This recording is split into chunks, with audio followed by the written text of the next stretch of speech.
Taste the Daily. Nilgiri மாவட்டம் குன்னூர் அருகே கடந்த 4 மாதங்களாக குப்பைகளை அகற்றாமல் இருப்பதாக குற்றச்சாட்டு எழுந்துள்ளது. உபதலை ஊராட்சிக்கு உட்பட்ட பகுதிகளில் குப்பைகளை அகற்றாமல் கிடப்பதால் அப்பகுதி முழுவதும் துர்நாற்றம் வீசுவதோடு நோய் தொற்று அபாயம் உள்ளதாக பொதுமக்கள் அச்சம் தெரிவித்தனர். இதுகுறித்து பலமுறை புகார் தெரிவித்தும் பயனில்லை என குற்றம் சாட்டிய பொதுமக்கள் மக்களின் நலன் கருதி ஸ்டாலின் அரசின் அதிகாரிகள் குப்பைகளை உடனடியாக அகற்ற வேண்டும் என கோரிக்கை விடுத்தனர். திண்டுக்கல் மாவட்டத்தில் தனியார் பேருந்தின் மீது இருசக்கர வாகனம் மோதிய விபத்தில் முதியவர் படுகாயமடைந்தார்.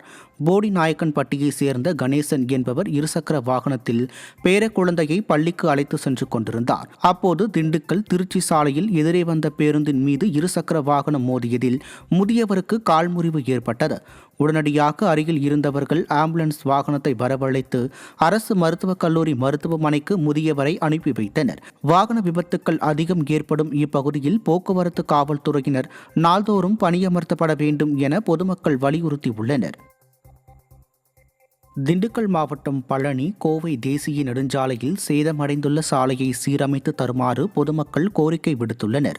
வண்டி வாய்க்கால் என்னும் இடத்தில் சில நாட்களாக பெய்த மழை காரணமாக சாலைகள் குண்டும் குழியுமாக காணப்படுவதால் வாகன ஓட்டிகள் கடும் சிரமத்திற்கு உள்ளாகி வருகின்றனர். இந்த சாலையில் அடிக்கடி விபத்து ஏற்பட்டு உயிர் பலி வாங்கி வருவதாகவும் பொதுமக்கள் குற்றம் சாட்டியுள்ளனர்.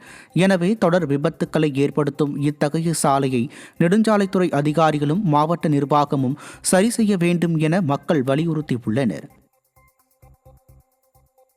விபத்து நடத்தக்கூடிய சாலையிலே நெடுஞ்சாலைத்துறையினுடைய கவனம் என்பது மிகப்பெரிய அளவில் மெத்தன போக்காக சாலை வரி வசூல் செய்து கொண்டு அந்த சாலை வரிக்கு உண்டான பணங்களை சாலைகளை செப்பனிடாமல் இருப்பது என்பது மக்களுடைய உயிர் மீது விளையாட வேண்டாம் என்று சாலை போக்குவரத்து சங்கத்தின் சார்பாக நாங்கள் தெரிவித்துக் கொள்கிறோம். சேலம் அருகே நீர்வழிப்பாதை ஆக்கிரமிப்பு காரணமாக வறண்டு காட்சியளிக்கும் ஏரிகளுக்கு தண்ணீர் கொண்டு வர நடவடிக்கை எடுக்க வலியுறுத்தி ஏர்கலப்பையுடன் விவசாயிகள் போராட்டத்தில் ஈடுபட்டனர். ஏற்காடு மலையில் பெய்யும் மழையின் காரணமாக அடிவாரம் வழியாக வெளியேறும் தண்ணீர் கருப்பூர் ஓடை வழியாக 12 ஏரிகள் நீராதாரம் பெறுகின்றன. தமிழ்நாடு மேக்னசைட் மற்றும் தனியார் நிறுவனமான டால்மியா போன்ற நிறுவனங்கள் இந்த நீர்வழி பாதையை அடைத்துள்ளதாக கூறப்படுகிறது. இதனால் பாசன வசதிக்கு நீர் இல்லாமல் அவதியடைந்து வரும் விவசாயிகள் இதுகுறித்து நடவடிக்கை எடுக்க வேண்டும் என வலியுறுத்தியுள்ளனர்.